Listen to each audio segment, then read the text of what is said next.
Update. So once we have up to 100 right now, then we start. We are updating here. Update. We want 100 because we made it done. You that the AK they here, so one you go sharp.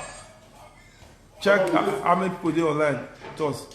Update. I mean, winner, please share the video. We have 14 in number. Wow, okay. I don't come and we are now 20. Wow, share. I like my people too much. Update. 50 already. Yes. Less than a minute. We need 100. Less than a minute. Become 100. And also 24 bits in Nigeria and Nigeria is shadow.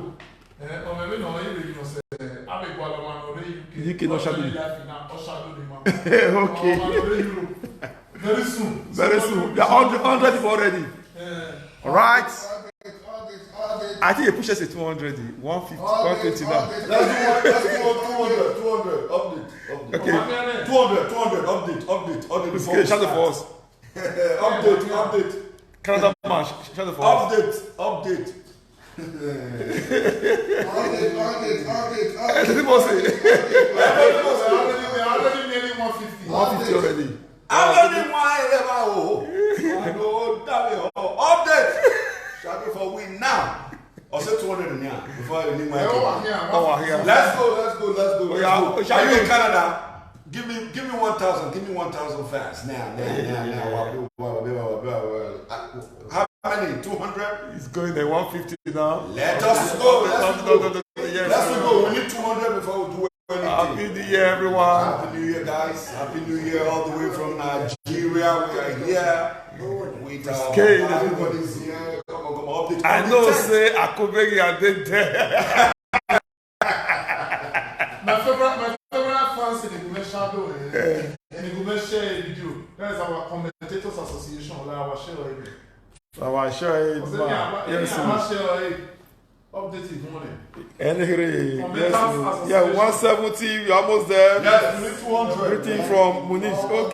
One of our favorites. Oh, we're already 200. So yes. I'm going to sit down now. Because that back internet always 100 already now. I've got in the building our superstar, the legend, Akube here, the main one, the oracle of the music. Title Jamun of Yoruba is our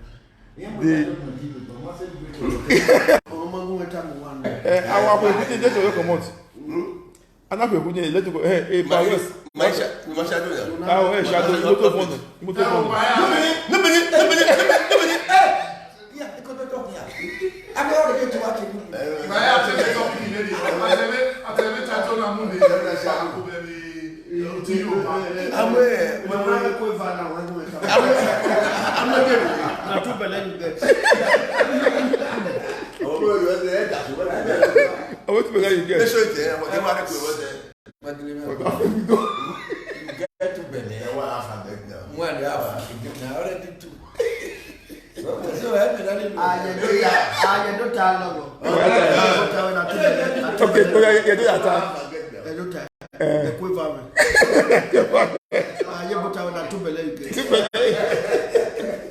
Right, we got in the building, aka Akube, the main one of Benin Kingdom. I come greet my brother. Yeah, so. Okay. Where I get with you now, we're from London, so especially for the first bit and understanding. I got you do. Why I am why I'm more hallelujah. I will not hallelujah. Can I wali waka on? Yeah, beg it. Wale yeah, I walk where I'm going. I don't know where I walk alone and go. Let's to Carlos go. We are saying that this time before you before I say pass where was you can. Welcome you now we gym so that now the could talk. Oh, mama, what how much you marry can now we exercise. I don't complain marry.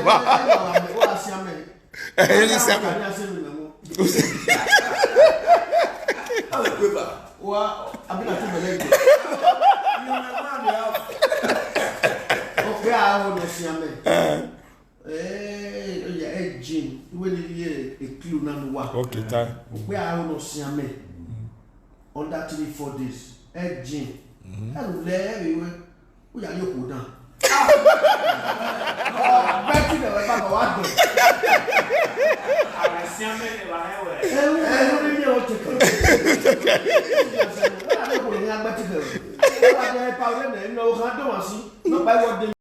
We are what? Or to put a lot to see. We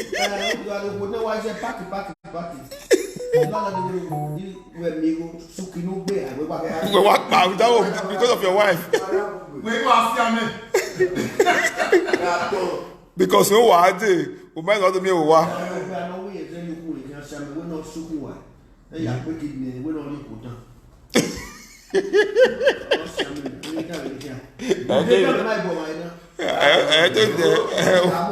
Okay. What we are here with die? Why are you know who die?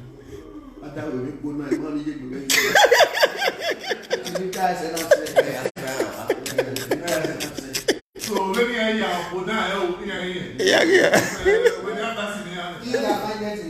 Find a good thing.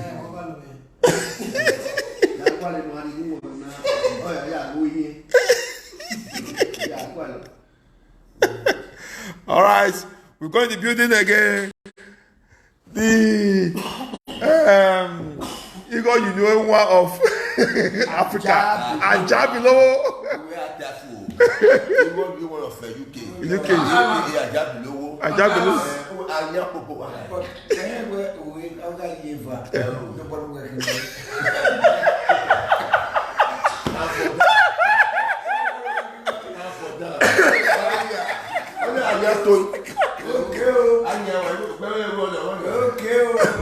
Oh, you about to be you walk.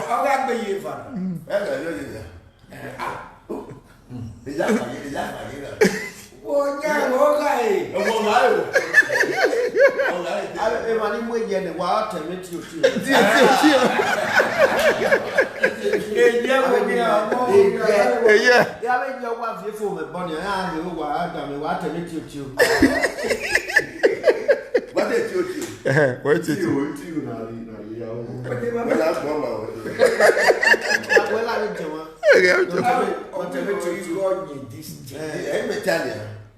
But I know what do you for Egon when they am aware. And then I got be here. Oh, you are not You go to Tono. I will never will here. I will measure it up now. Let's go with measure okay. I'm a Sadia. No, I'm Really, I'm measuring with that. You want of UK. The one that we go in this thing. Yes, okay. I don't Of young, when I want another watch, this is going away. Everyone, my price, the price no look good on the street. Everyone, my price, the price already breaking now. Okay. Depending on the size you want. When they know that's it's only one look. It's only one could say. Okay, they are in video. So, yes, sir. Okay. No, they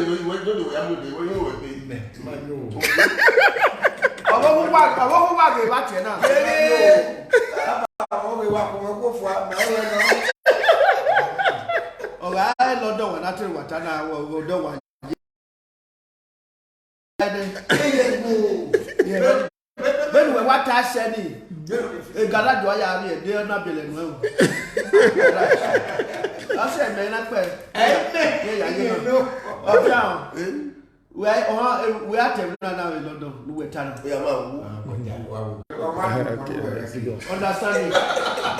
Understanding was single. single session. Well, what to one? Guys, oh, we're here in the area. Better yak me.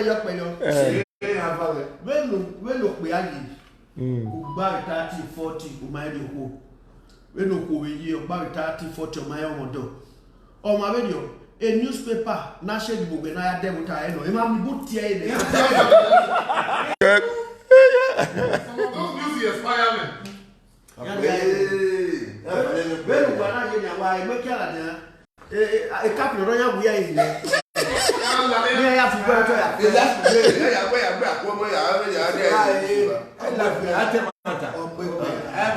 I don't understand understanding. Qu'est-ce que va faire belle le go to? Il va parler. Belle qu'est-ce que c'est? Well, I want your mama. Qu'est-ce que na wa yo?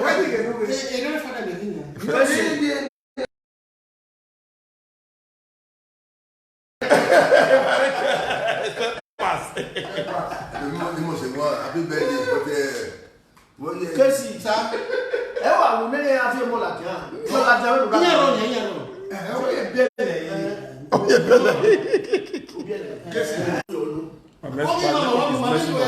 Sorry guys, the network is messing up. Okay. All right, Ipa. Let's go straight to the point. On the 10th On the 10th of January. January. Yes, But 24 bit women go with you. On the 10th. But it is SIO. Vincent Takin and I at the same place you made on I know people. The poster one for the page. a poster bad donate. I will turn you. Net. I will turn you. 24 bit okay wish you money. I am Yave Erima Nick Belgium. No, yeah. Guillaume be ma ba ya bude ye do. Yes. Bude. Ne mo Maria Mujijia yi. Emi no bu ga be sunu wa. Eti ma ni bun abe bisha no pe to pe ma ba. Ni ara be ariwa. Ibiyan ga be ya everybody ko. Ma no be kwa be no be sasa no. Be kwa ta be ni ma ti o mu. Ya ariwa. Mana ma be ariwa wala o. Ese no waka odi uji no waka mi to forbid family egbe o ma yifu wa yesun wa gawe ke no ye be juke o ke do na o ala o wa di ti de ye ya lati ma ya fe ma so yi gberu giyan on the 10th of January. Yes. But we adore UK. Adore you.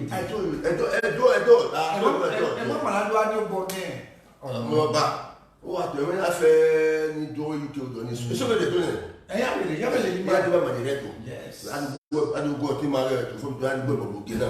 I don't do it. What the name of God to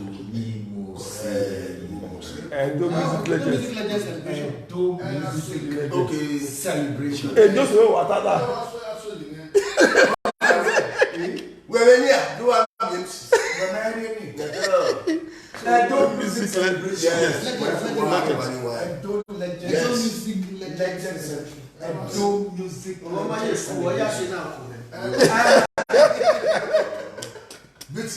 Yes.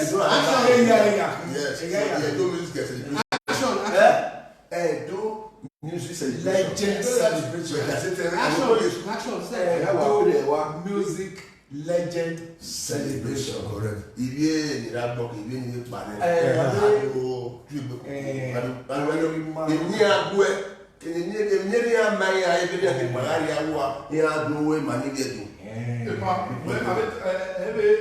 music legend plus all a legend say here to Edo legends. Okay, Edo legends. Edo music. Edo legends. Yes. Legends in the Edo. I don't know what I'm doing.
Okay. I mean, you shall be.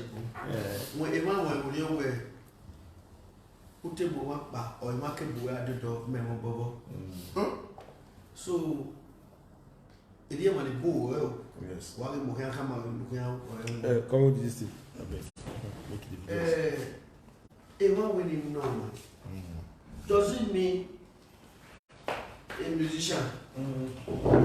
Only a musician, a way. Exactly. After my daughter, I didn't have no way you want to make a musician. I'm a musician, so near I am a musician. Not a boy wild boy Bazan. We know way. Nearly an I musician. I can see a bear. Also, Oh, musicians would know. Nearly a man I will.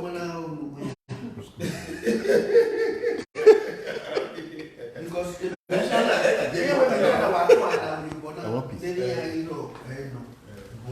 doesn't mean near or maybe an musician. So be valuable. When in my own or single Malakas from the source of the legends. The source of the legend, that's the musician. The legends. The source of the legends. So, if the legends are my so since my dwelling here, I will be focusing on the musician, I'll be focusing on the musicians. Then for musician, then one of my baby no probably someone can once we want to get here,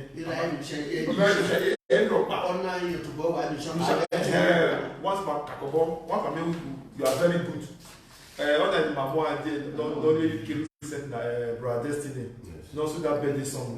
The demand was very high because Ella is a musician, but that birthday song in Akube show me there. I'm not worried. Peters, Ella musician.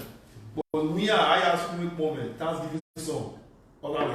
So once you are good, at all, the man will be Brother Destiny, also the woman. Also the one back woman. He want this. I mean, one no move, and one water, wabe, man who about the song. But I said the woman. He the this song is very powerful.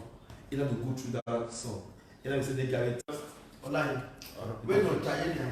On my song, Bonnie. Oh, we can go and go back. Oh, man. Where did they give us sample? Oh, man. Everybody will say, oh, man, is a master boy, couldn't my boy. I want to be putting a year over the jury to go. They're not your operates. A cook at the mommy. No, my junior. Exactly how I see it. But even the metabel I saw, nothing. The women who invite, like, all our free very musician or musician or free. Okay, I'm more be on a theater. Okay. Two cathedrals married. One, it bring real life now. You know, bring Akube, bring. You know, the way Akube, Popular demand. So I have to go for Akube because this is our family. I have to go for Akube. Maybe you have Akube. Then in the rich, you know a day. Only one. Oh yeah, I will give you. Give you no. Then two again. Matobima. Mawe.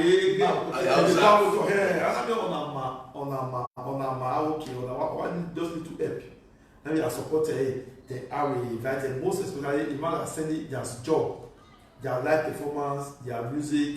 Then you are on YouTube. You give them follow your Facebook. Your doings. You know who. Then you don't know your but most especially in one who are request against this particular person. Yes. And like the last time now, J2s, people will ask for J2s need to come next week, need to come. In that cool one. But you know career because it J2s still went by name is I mean papa. But because of the time work when been okay. No what I did here.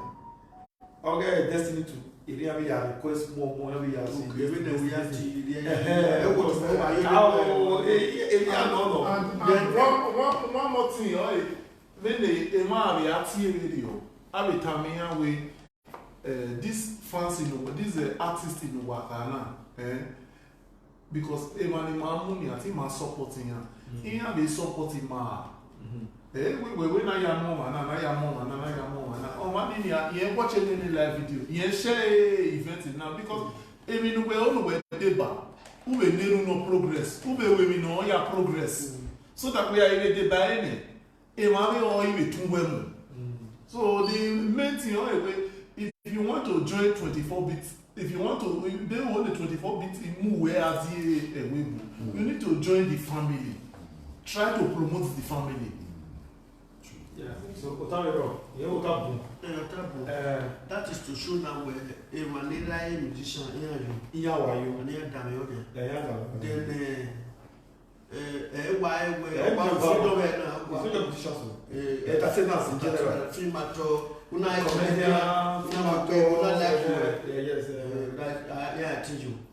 that is automatically if you are good, then you are what kind of way you or say, or by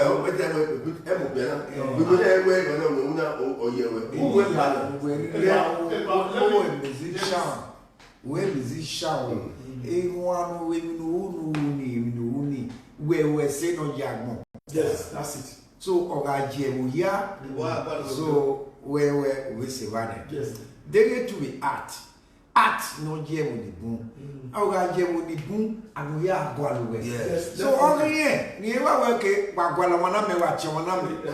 That's all. So, and apart from our artists in here, Namie with all this way now, our artists in the UK river, here in Tima, here we artists in Viviana, in one like a one. So my artist in the individual in London, on our way you, or we need to know Mumbai. I want to promote this artist. the artist when you are giving, we not tired, we not tell me understand the time now. I met a musician. They will be what you already wajina or one or two or na watie o waka yo me super sound amana mwere wuno igo gwe mi ya gwe no mwere aga ye mwere o na titi yo pa ya ga yo no iya element bu ya no ba si do wa I don't when he said itamima or we any artist no tie ma we itamima ne awo ki aya ga YouTube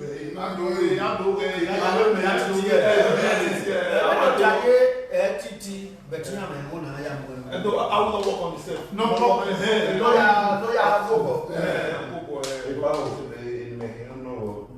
why not don't have ati why London le ati London wa Canada le ati ben Akube bi no is a legend ati re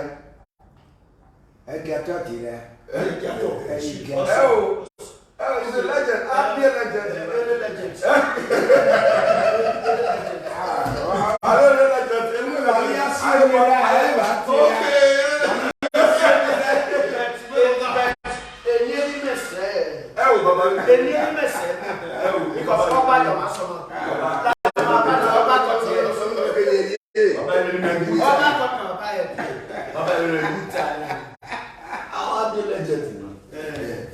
don't know because where you walk in, the latest children.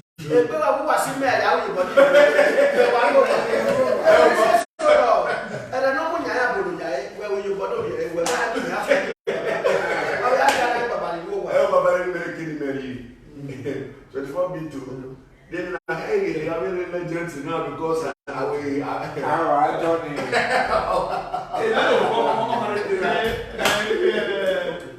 I'm a source of legend show now. All these legends in Akana, there is hardly anyone that opened up to us in the 24-bit in my room. He has promoted Rich. Yes, he has reached out to all these legends. Anyway, that was just a joke for us to laugh on this. So on the 10th, yes. and you will table, so you only because of one not us in the end Ukawe show, Ukarido show, Maya Beve, Ogoboguno, Nubemurina, Nukawu, Abi Baba, away. Una you walk back, now don't remember by no way, no one, if you musician, Mukawi, a team musician,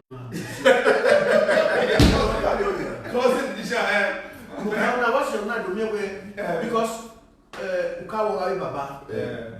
Una is always step is soon and I don't remember I will come. Then Abi Baba so no you be doing music.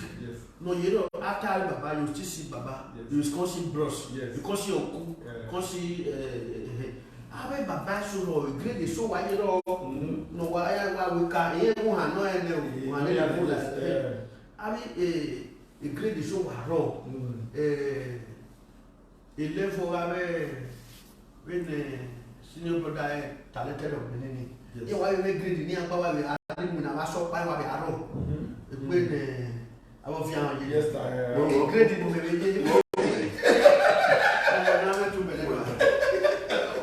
when you are Jim, I was all in my Diana, the married Lillian.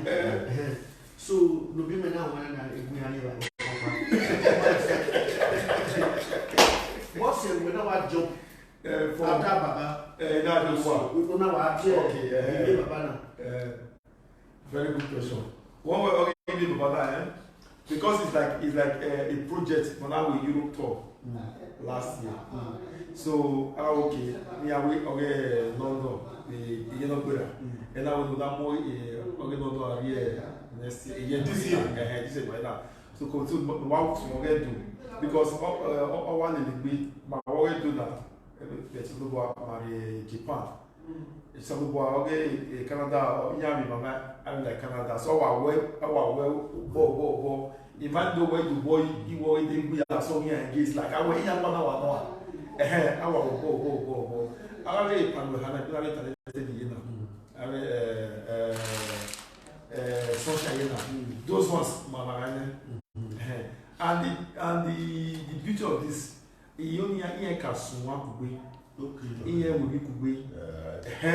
All the beauty of it. Here will be Kube. They will now do the launch or the project of that thing here. Emission already over 5,000.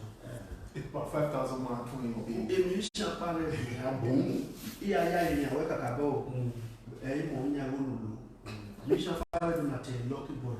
You know, who are very lucky man. Because where I go,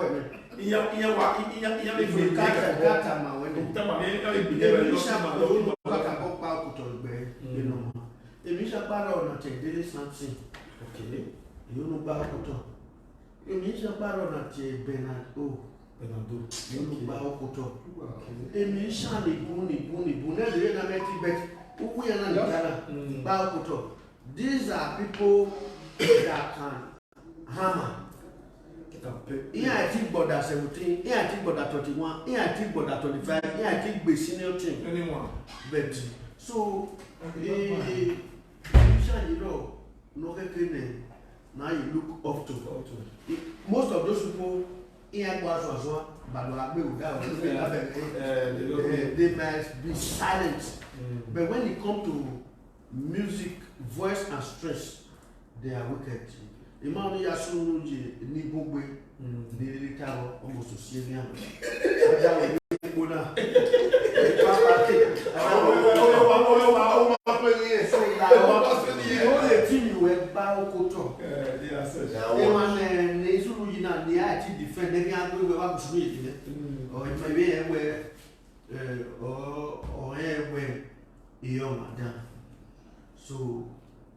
Erun ime ni musician ya kakabo. Awo play na ba gbe mo ya pa.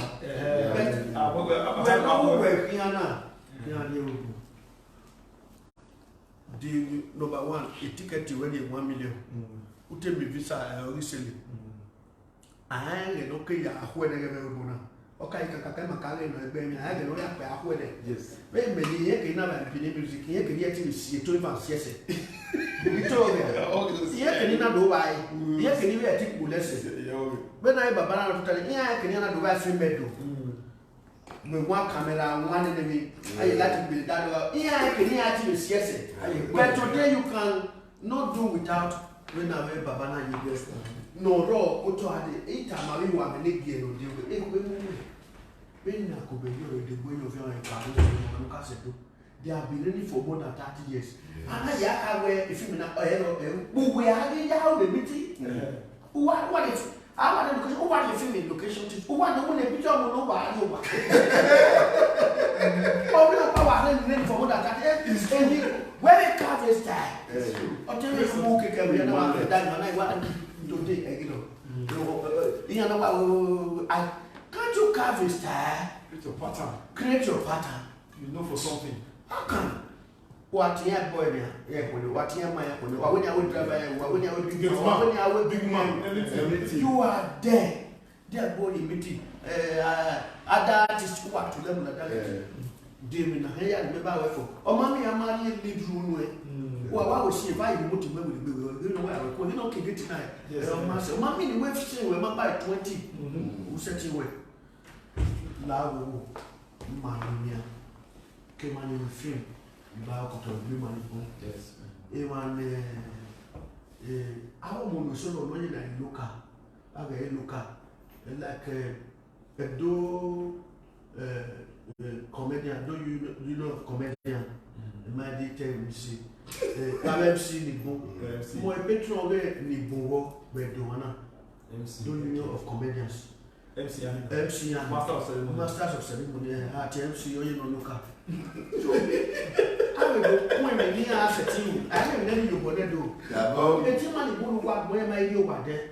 If now, or the man will be my very local when they do benefit. Where maybe where you are. So, now. Overwhelmed by Manipo. I got yes, you. Manipo, I your friend you went.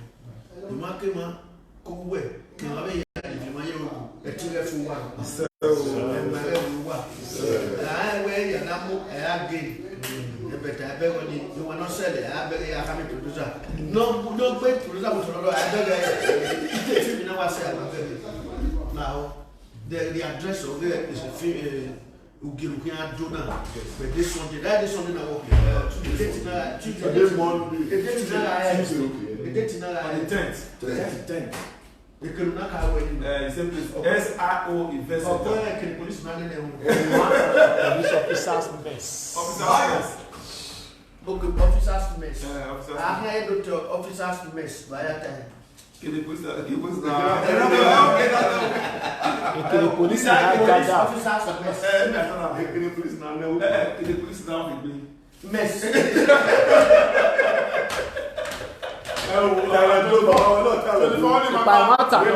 we are mess to east. So the police now east. Police officers after mess. No, my once when I get to take police officer.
Because we were arguing something, we were trying to find out something. Yes. The Benin Mini. Okay. On a location park, opposite the event center. Yeah. Police officers mess. Police officers mess.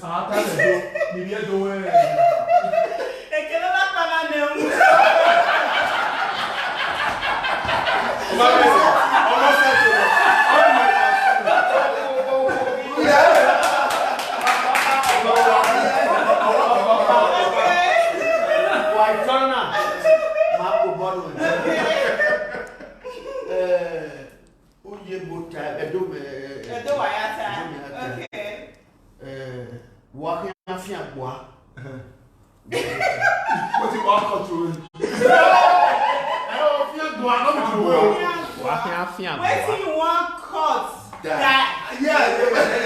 What do you want to that? What can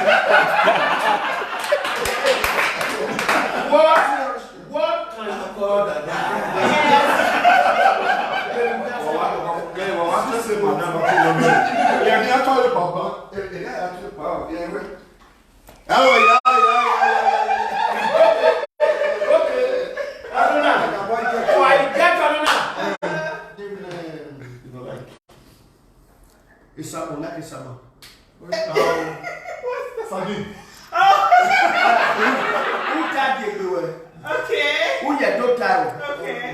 May I able to?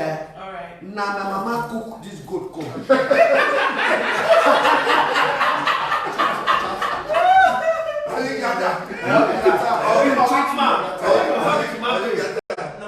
Now my mama cook this goat corn.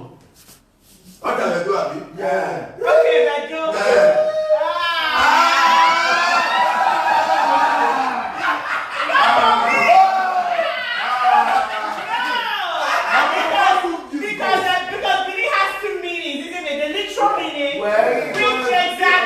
Easy it is.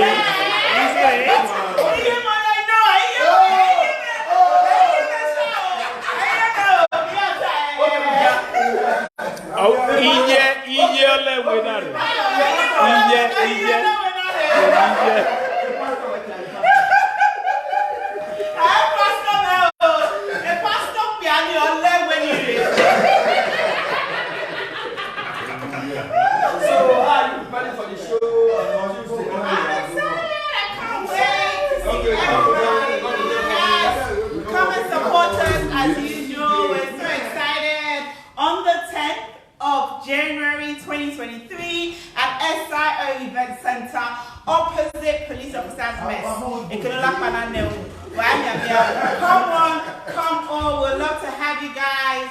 As always, we're very grateful for your immense support, okay? I'm wishing you guys a very happy new year, and I'm praying that God will grant all our wishes and all our prayers this year. Love you guys as always. Mwah.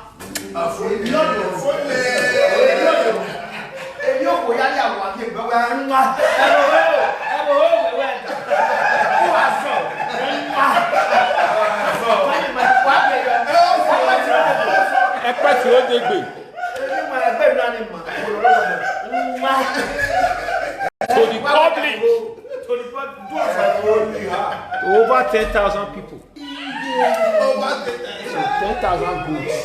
Wow. So God bless all of you. On Tuesday, so the man, yes. So,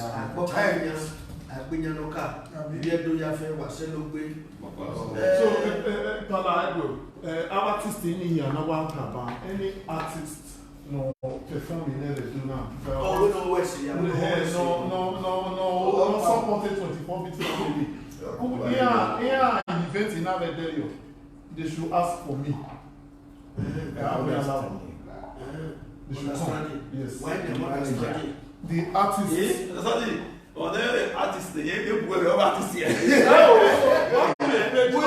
You should be able to defend it.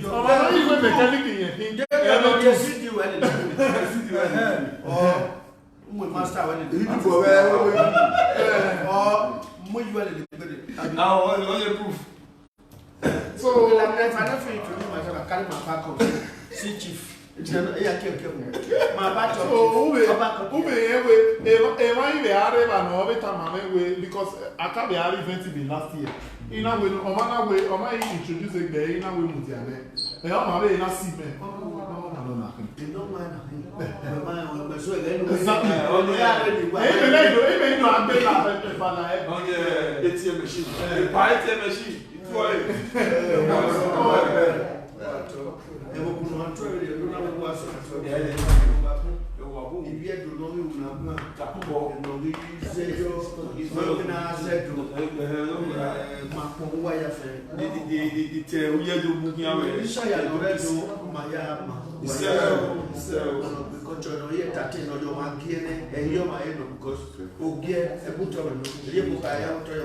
A merry heart works good like medicine. Exactly. A merry heart works like medicine. So we want lots of artists there that they supported 24 bits. You know what yes Red carpet to start from 5. From 5 Red carpet o'clock. na no water. Another Namo Yama and Nano Wata, Nalikuyo, Namu the photo, the name of photo, the Bam photo 5. No, just dress nice. So the 24 bits is going to be at the red carpet. From we are selling tables. We are selling tables. A page in Ania. This is our page. You see the posters. We've got phone numbers there. Any of those phone numbers, you can make any reservation about this show that you want to make. Just call any of that phone numbers that we've got there and make your reservation, because there is no guarantee where there's going to be ticket sales on the door, because Amaona over package that venue area. So we want to make sure we make arrangements for a na expect. That is and the one unique thing about this event is that tables in event now, we are not giving you drinks from Mission Road.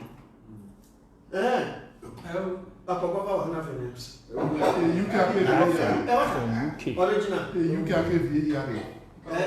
Where you table there, UK sticker.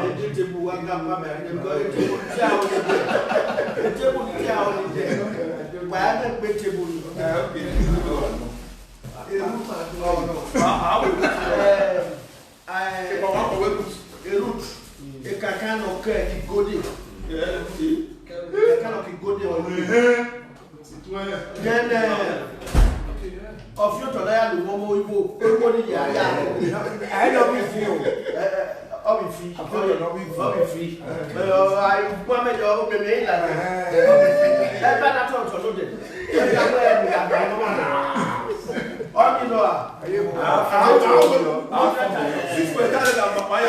Vegetable the guy. Out on the neck. On the neck. So I'm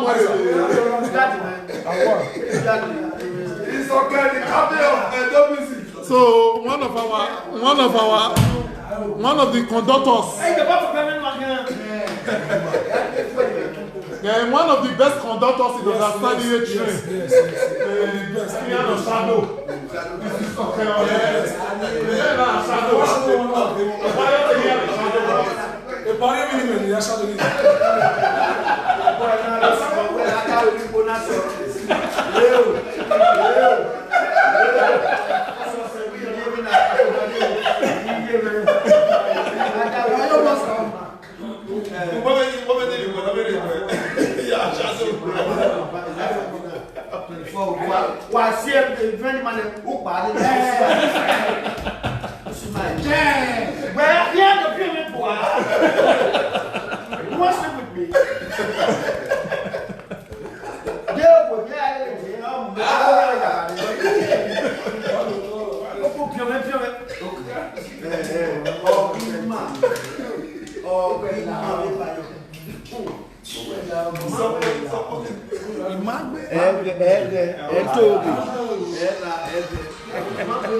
So on the 10th, which is next week Tuesday, we have a live event center. Tables are still very much available, limited. Opposite officers' mess. Yes, that's the road opposite police officers' mess. So, the musicians will all perform. Yeah, 10. Epa, superstar, I always one more artist. Am I Kenny by? Oh, it's pastor. How can I this much in the friend?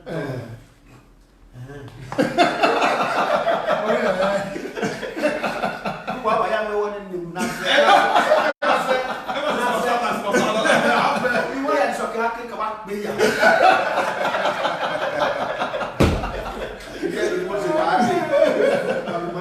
Waka when we are in London.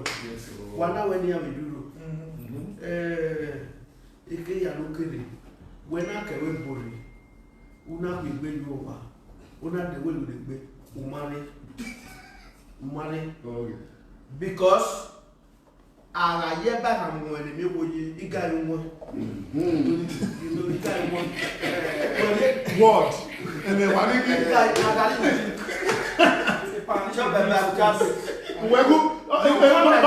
you know the feel guilty for what they buy. You are feeling guilty. Umami bayo liku. Umami obiya keliku. Umami oya kama liku. Umami de go to time. So eni yo na la dia. O wano do wano tamo edo toni. Oh, edo to se mana wo kele. Doctor, o ma o de go dale. Exactly. Fama o de smith sisters ya. Wa e ma o. Na dia o do mi ma, mo ma be mi. Because I thought you week one way starting now. So yeah, what you lava. Any ya lava. Where you're there, we want to come with the motorman over there. Ẹyin ọ̀sẹ̀ kí ẹ wọ́n ta wọ́n stop ẹ̀ dùn wọ́n fa wọn nínú ìmọ̀ wọn náà tó fi sọ̀rọ̀ láti ẹnu yẹn kébù lè máa yà gẹ́ ní bó wẹ́n náà ayé mi kó náà lè ní ìwádọ́ ayé gbà ayé gbé wọn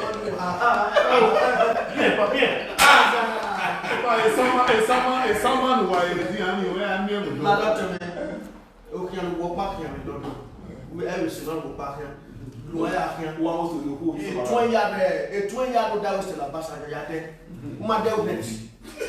Peço go. Imeka yo. Vamos. Hey bro. Ele vai 5K na coisa. You got 5K. Não fale de novo, você government. Sabe como é que não vai aí, ó. Well, no, who are one of the carry power of one way. Who are ultimate can you?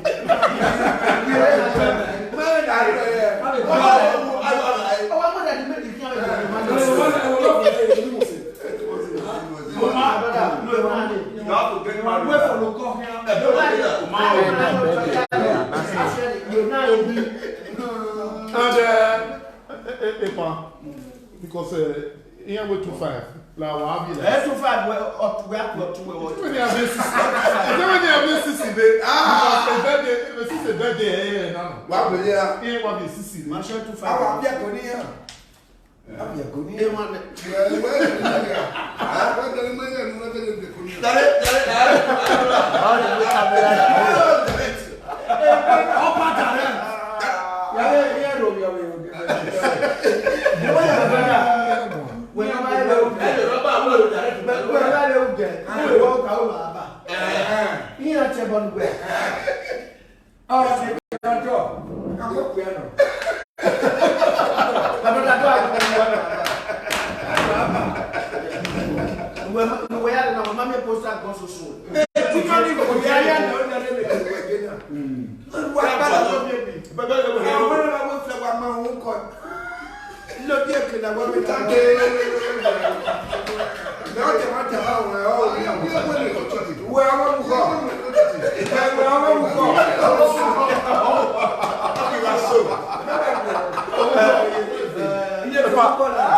Pa West.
And my wife made over 1,000 fans in our man life right now.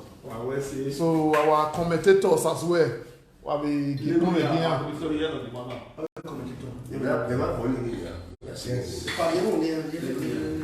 Yeah, well, here we say. When 24 beat home and away. Home.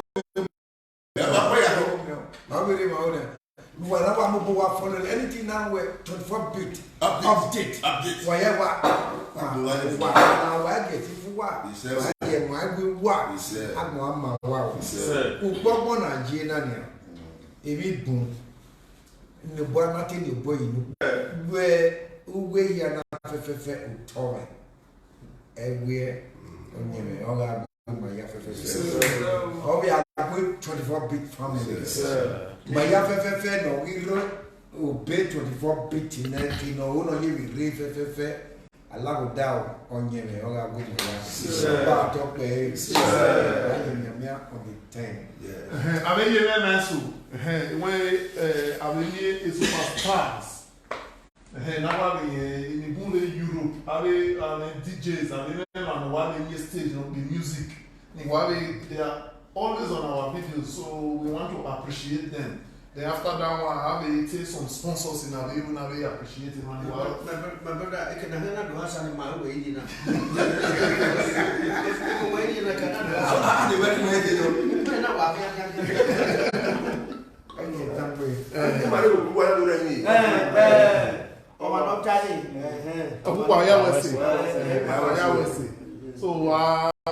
So 24 bits in no round up in the live section. Ave mani iyo boya Perform it totally you know one. Ave mani iyo boya You boy, my. iyo boya yeke. Ero yeke. Yeah, me 24 bit. Yeah. You man if you boy yeke, madam. 24 bit. And no one. Look at it. Ave mani sponsor him. Ave mani sponsor him from Don Jeff. Visit Nigeria, get rich properties, Oceasia, Lion Ventures, Lion Ventures, Tap, accommodation demand. Peace.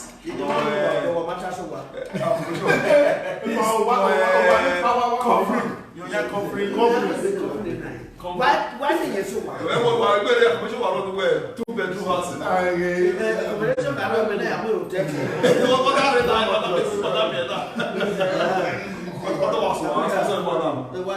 So covering your apartment, OB, your voice and record again now. And tap, it already. Have soft money. We see adorable ladies, Sister Julie. Celebrity Bar. My sister. Glamour Kitchen. Celebrity Bar. Glamour Kitchen, what time I attention?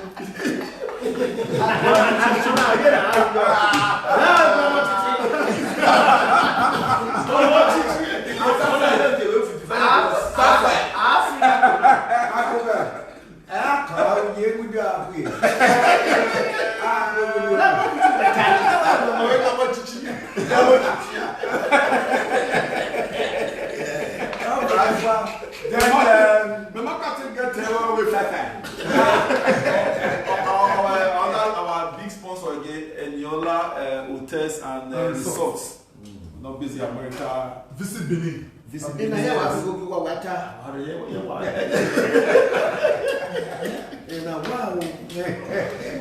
we thank you guys, our sponsors.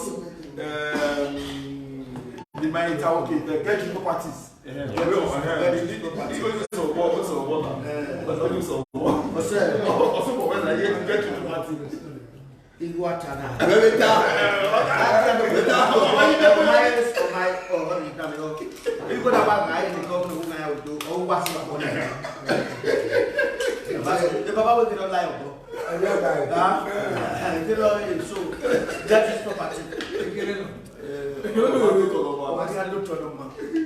I went to be a pekiri.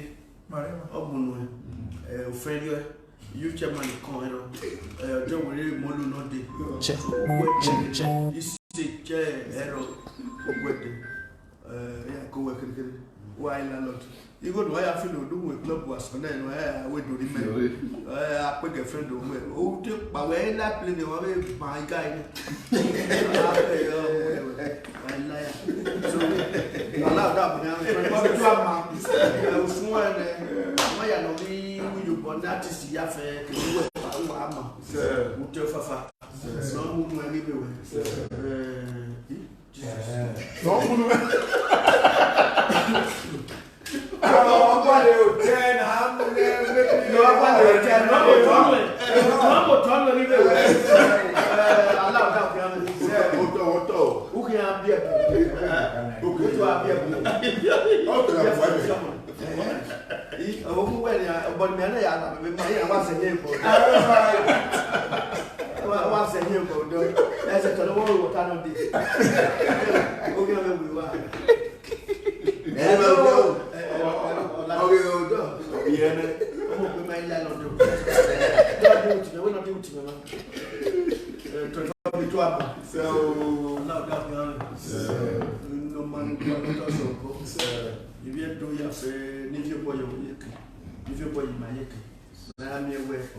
because what should be any of partner. I don't know if for could carry on Tom. Would I don't know that's to show about know you. But never cut your head.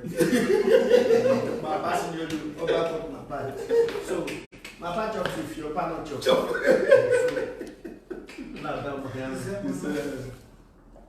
Hello, where you came?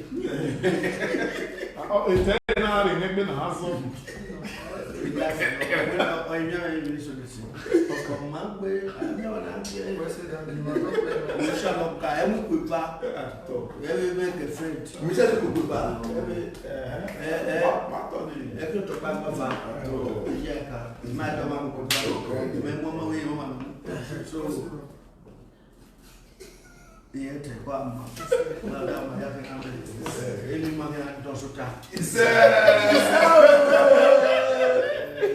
I am a great failure. A great failure. I am a will.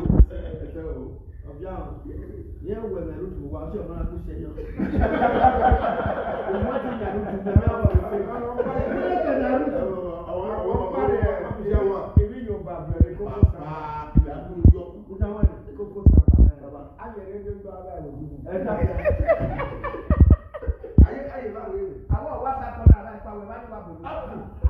don't try to. I want you want to me. That's to show why don't you feel no kind of I don't come back to you.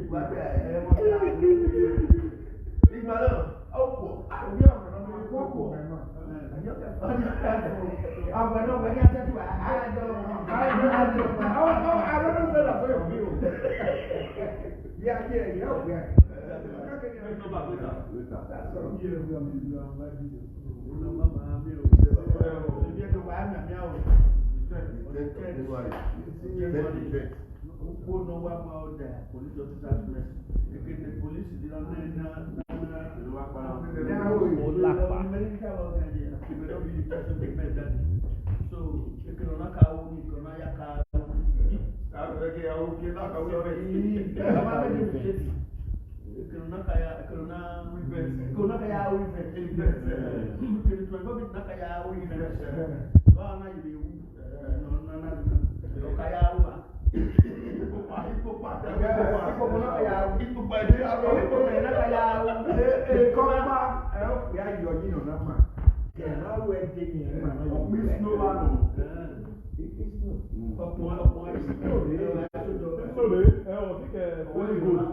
sign. I don't see it because we are going to wear now. Sana.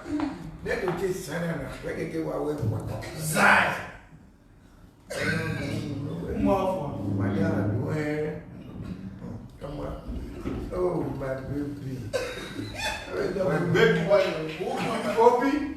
I do what I promise you. 3 years. I want you. You talk here, you know, mommy pass off for you. Eh, now we break your mommy or couple of mommy and me. I know. Do you have any mama there? I don't have any car. Any I would give them a mama your home. Yeah, this one. When you are ready to my case, shape you. I don't hear really. Oh, yeah, I'm going to be there and I did. Obi. All right. Okay. I have 1,300. Wow. I want to hear you play. I don't know what's going We are going to People that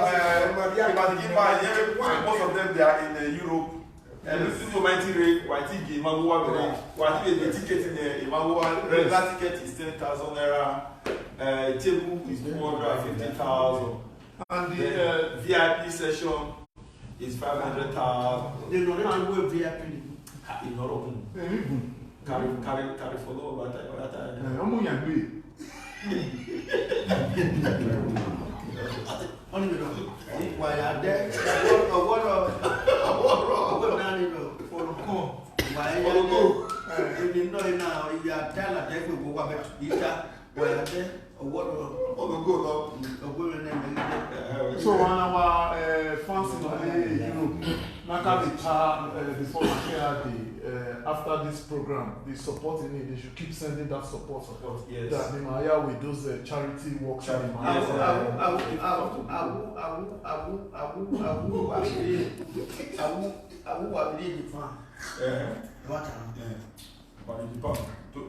Tokyo. It's over. We love in Tokyo by the grace of God. So the money I did promise for this because I give a lot of people stuff. I will be putting money to. Hospital. What? Because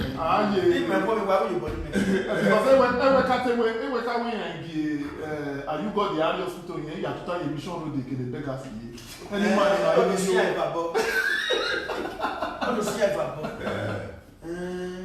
Me have done any appointment. And we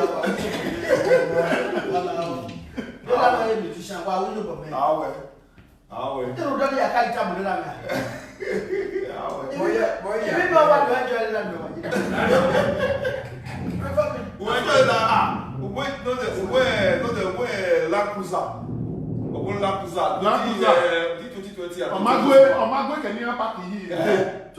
one more. You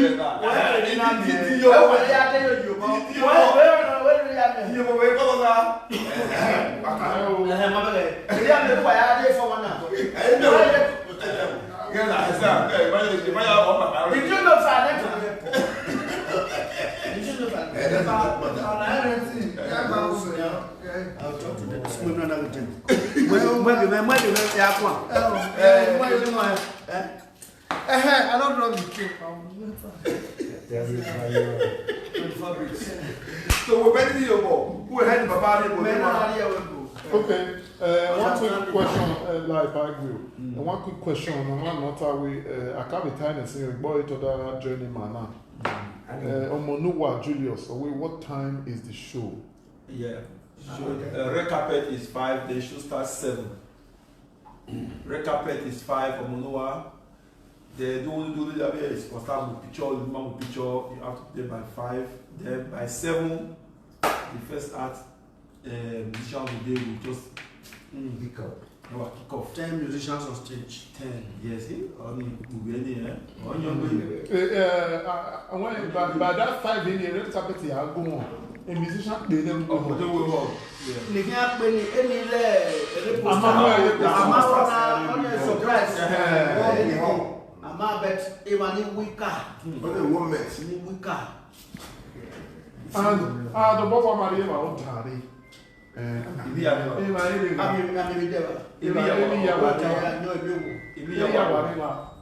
understanding. Out there, I go cooking. Hello.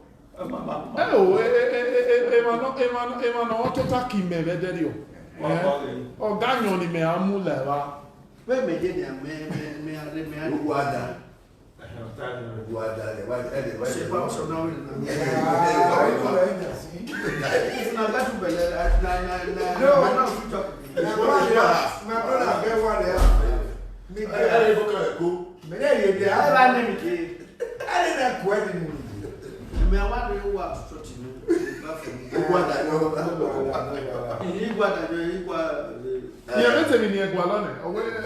About the note, if you don't be free. That's the way you would. Bad of you to know.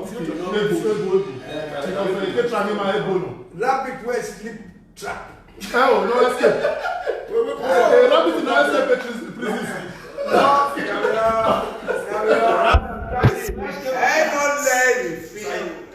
If you are there. I'm winning. Okay, I'll be No, believe Where do I know it. Okay, I'm back at the hotel. I'm back. I bet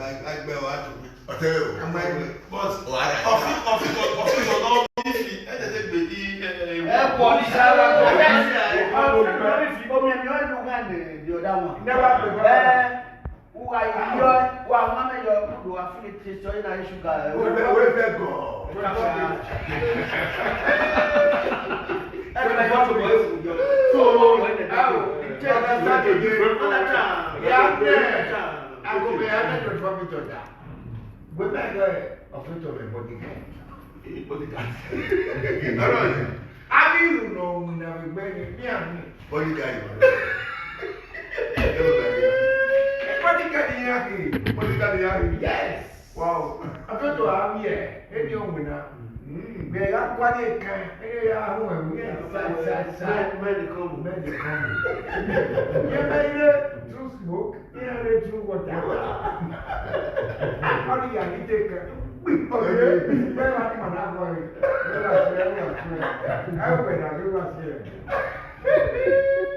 So, of you to know if yes.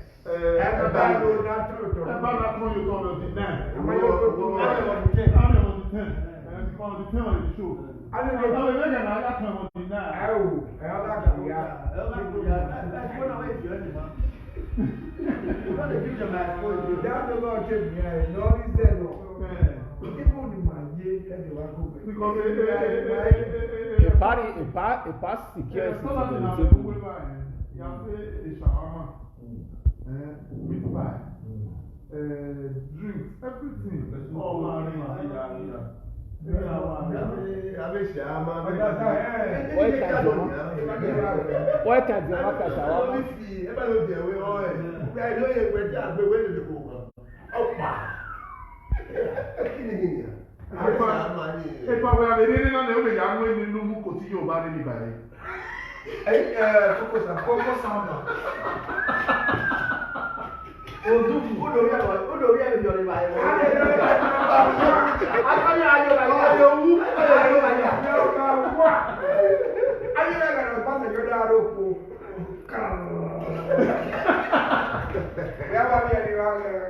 I was the public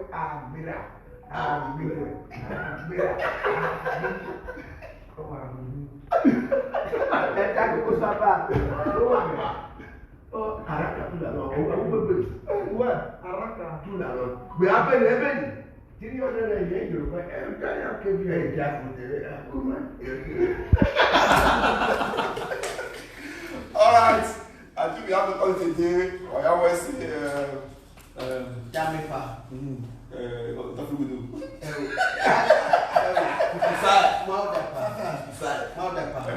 Every day. Okay. The party, every time. Don't talk again. and we tell us a pass is shut up.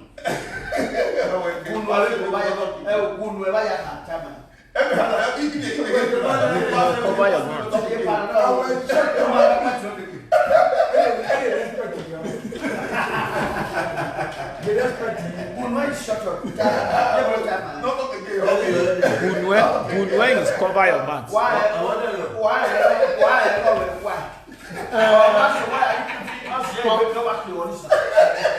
Power West, pretty Ivie bright. Always see a Power West. You don't put on weight. Oh, nice one. Yes. Again, UK. I remember on where Osasi West Eroa.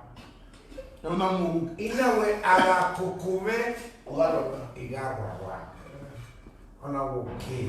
That person is said donate. We need 30,000 going. Wow. Why? I did Thailand. Then you go, I go woman better. Now, better we can't know. I never where Ala Kokome and Titime Igamuse. It's young. Oh, no, it's just dead.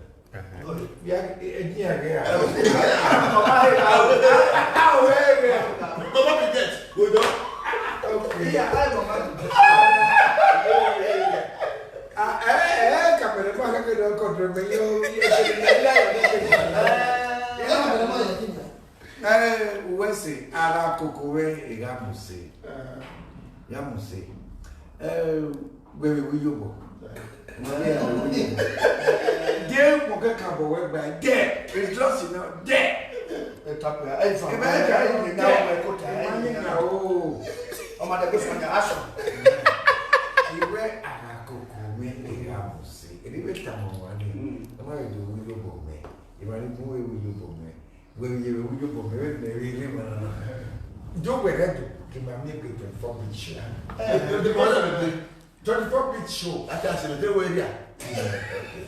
Because on a Zopman or on a comment session. Yeah, we cameraman, we cameraman beg go left small, one fan bobo I see.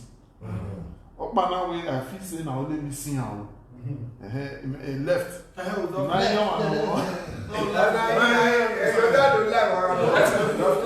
No, they left the cameraman.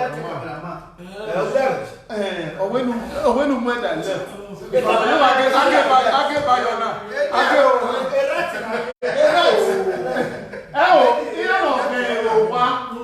All the left. When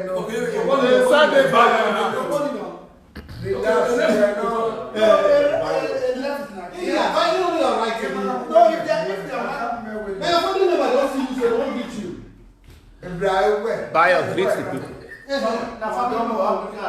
Because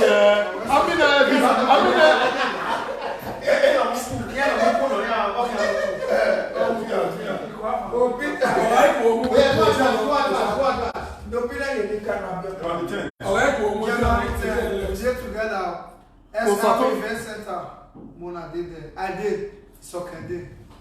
Osato Faith, away a Pausasugi is a very young man. What me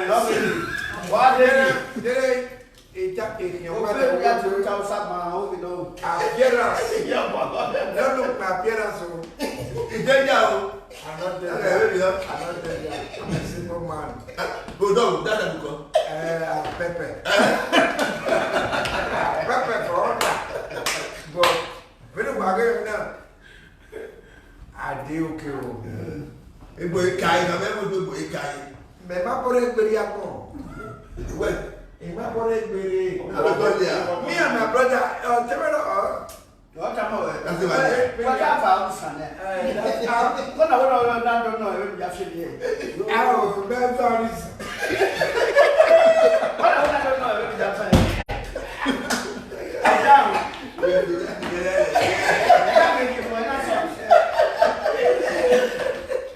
okay, information so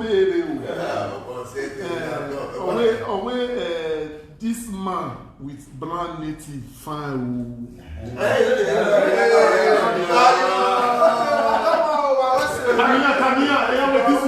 This man. Okay, we're here.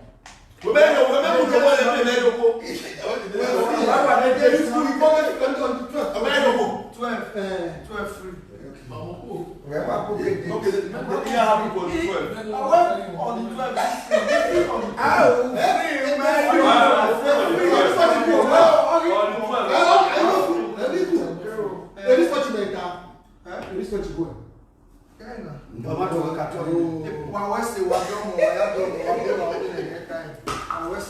Okay, we have here.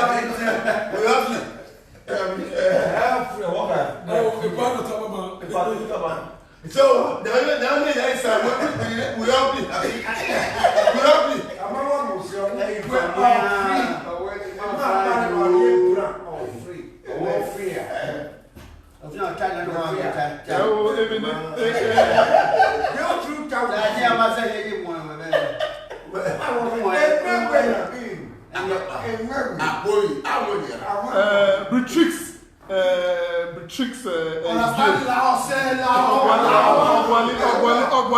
Because I'm surprised because the family also it's okay. They are looking for EMI is okay. So because they don't know you. Oh, because EMI no. Okay. They don't know that you are the one.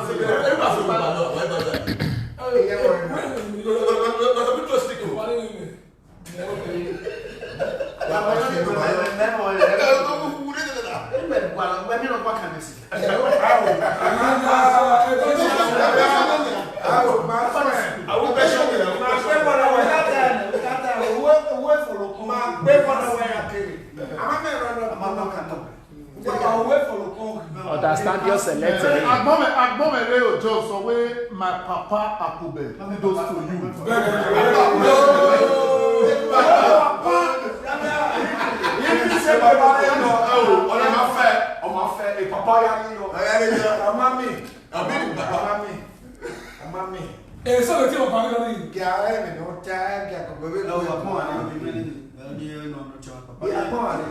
Okpa with my favorite Akube. Thierry.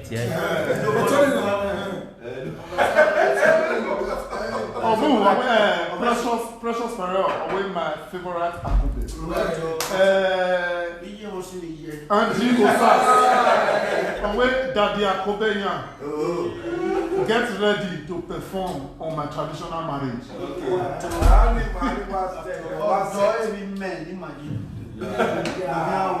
Cynthia, always Epa Akube, you be Baba na Baba.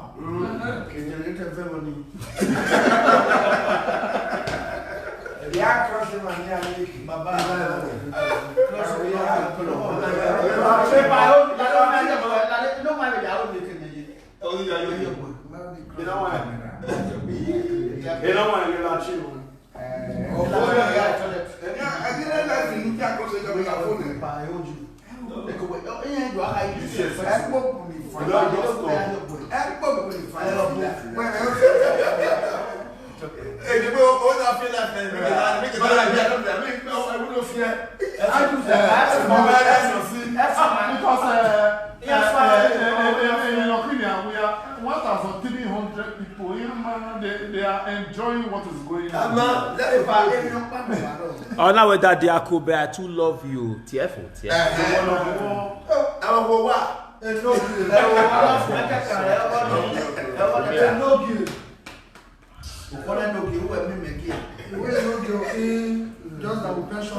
That's how we are Akube and done for the game. Which games? Which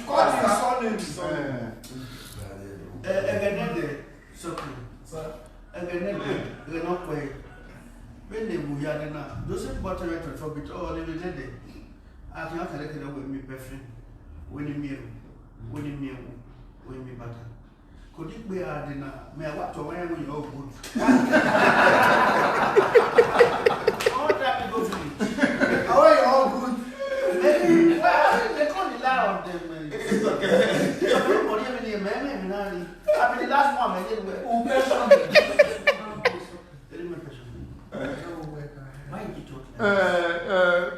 Sorry, pa West Iliwa because when somebody else, imoto no more. Okay. Yeah, we was.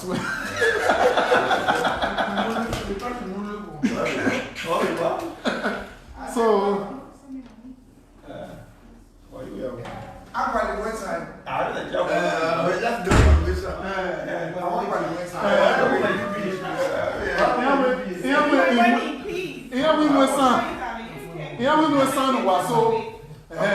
moto.